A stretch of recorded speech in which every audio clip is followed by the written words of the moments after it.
So I don't have a whole lot of footage. I went to ATA with Jason from Hunt the Rush TV. He has a storefront for archery, so I wasn't there like because my channel is so awesome. I was just there with Jason. ATA is the Archery Trade Association, and basically it's all the different companies that make products for archery.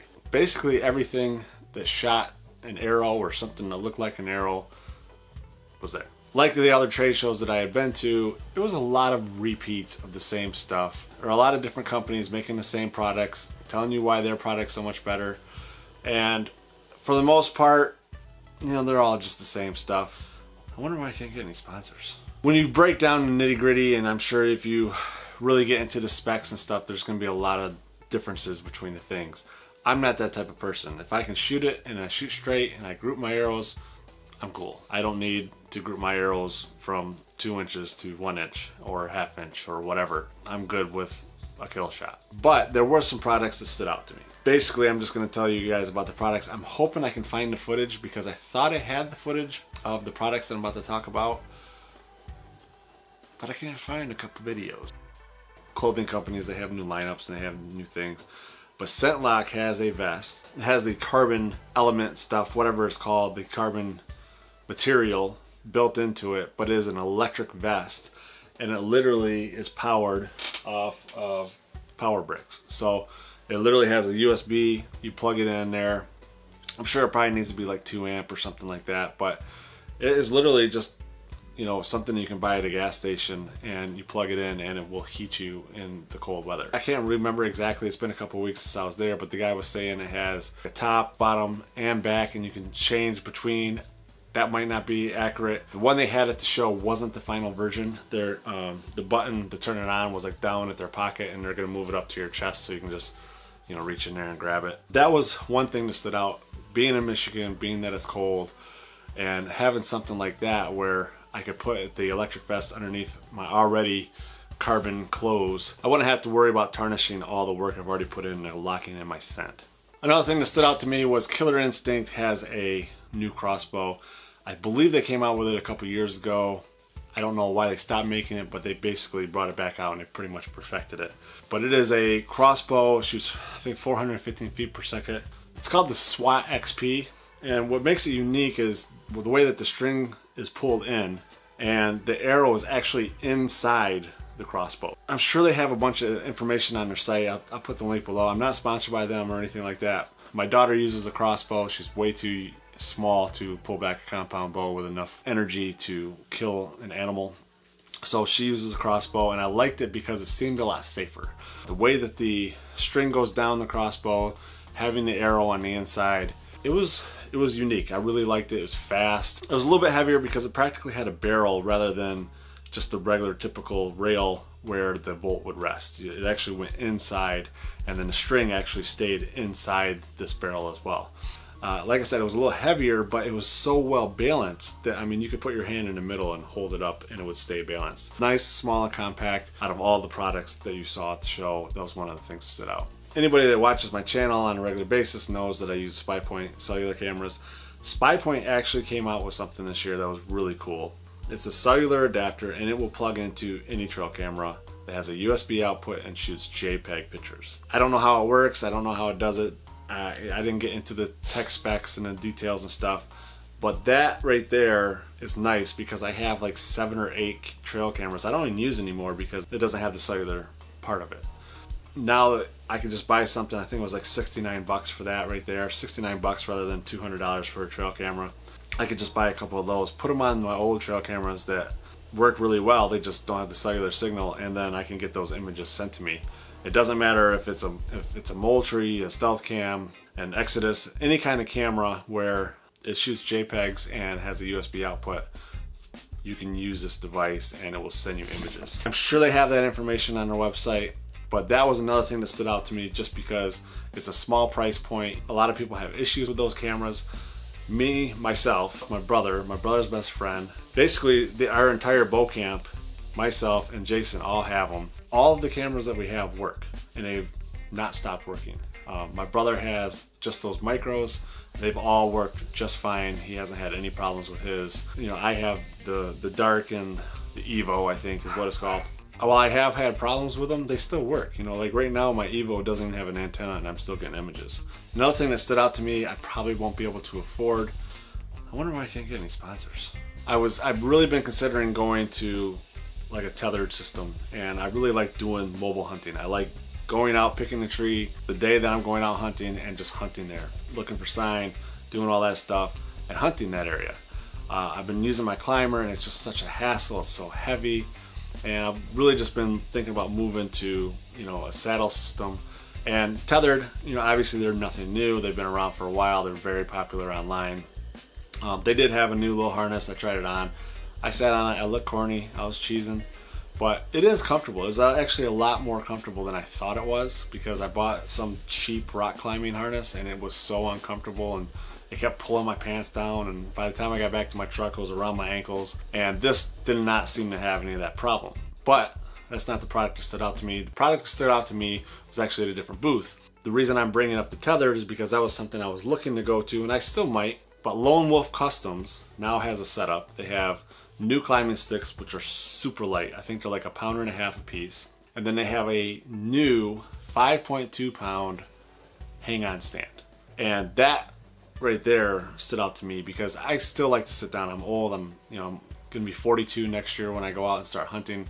I still like to be mobile. I still like to be active. I still like to walk the long distances. But when I'm done and I'm done climbing that tree, I want to sit down.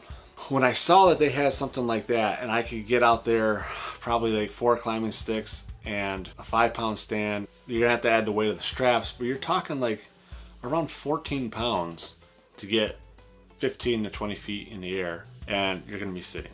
The main thing I liked about it too, not only that it was light, but it was small. So like when I have it on my backpack and I'm ducking through trees, it's not gonna be grabbing the limbs and pulling everything around, making a bunch of noise. I don't know if it comes with this, but it had straps, like backpack straps, that were attached to the stand, and then it had a platform. When you would lay the platform down, you would put your backpack and strap that backpack to your actual stand. So the stand is actually tight against your back and you're not pulling on limbs and so on like I was talking about earlier. They had one other thing that I like, and so right now I use this 4th arrow. I can't recommend this more. This is a camera mount for a tree, and I'm gonna do a video on it so you guys know what I'm talking about, but that right there is the best camera mount that I've had. But it's heavy because there's 2 other parts that go with it, and it is heavy.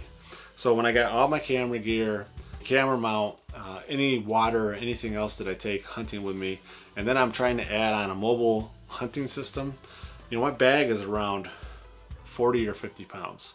My goal is just to lose as much weight as possible, not only for my fat body, but for my backpack, because I'm trying to slim that down so that I can go on these long treks, long walks, get deep into the swamp. So Lone Wolf Customs does make more of a mobile setup camera mount. I don't have any pictures of that, but it was about the same length as this, but it was very thin. The way they have their setup so it mounts to the tree so you can get a level was really easy to use. And I think it only weighed like 1.5 pounds. That whole setup, their whole mobile setup was really sweet. The problem is it's really expensive. I wonder why I can't get any sponsors. Just the stand by itself is $500. And then you're gonna have the cost of the climbing sticks. Now, I don't know what their warranties are. I'm sure they have like great guarantees. So if this thing is guaranteed for life, then it's probably worth it, because $500 over, you know, I've probably got 20 good years of mobile hunting left. Maybe, I don't know, we'll see. But I got enough years of mobile hunting left to where it would, $500 stretched out over the years would make it worth it.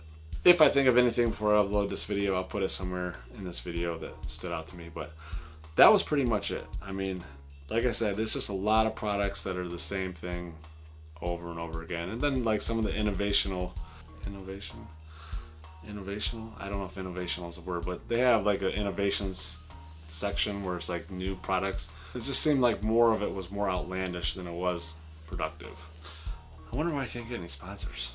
That's all I'm gonna say about that. So from ATA, I'm heading to the Rush Hunt Club with Jason. He has a hunt club down in Ohio, and it is great hunting. It is some huge bucks. He's got 700 acres that he leases, and it is an awesome opportunity. I actually will give you guys more information about this hunt club in the next video, but it is something that you guys might be really interested in.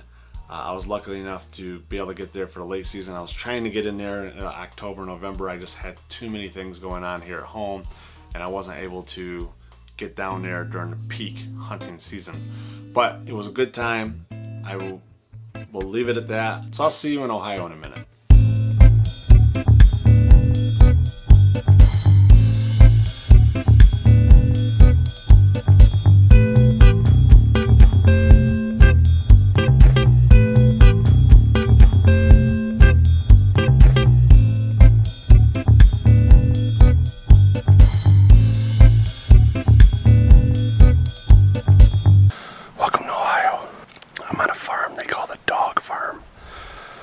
Obviously you saw why it's called the dog farm. I got a choice of a couple different farms to hunt, but I came here because the deer have been coming here during the daylight on the trail cameras.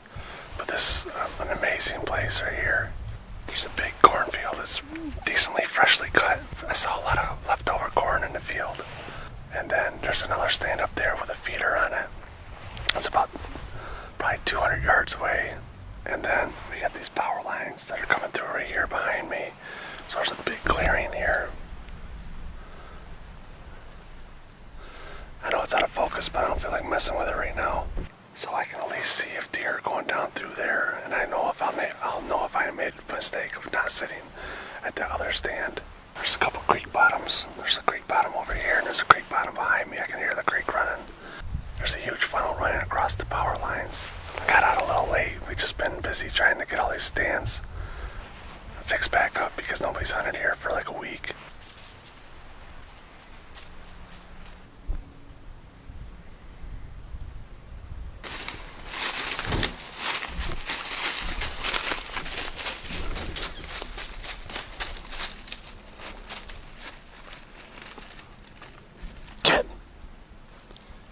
Go.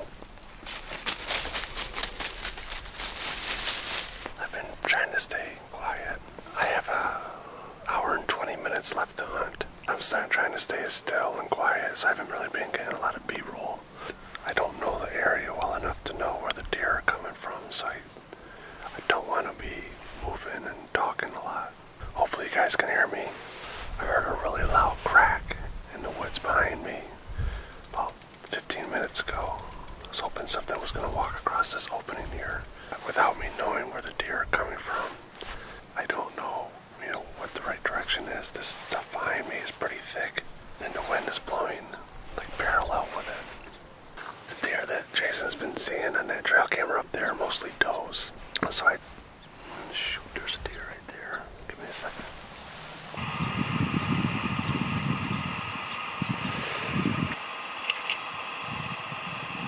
There's two does.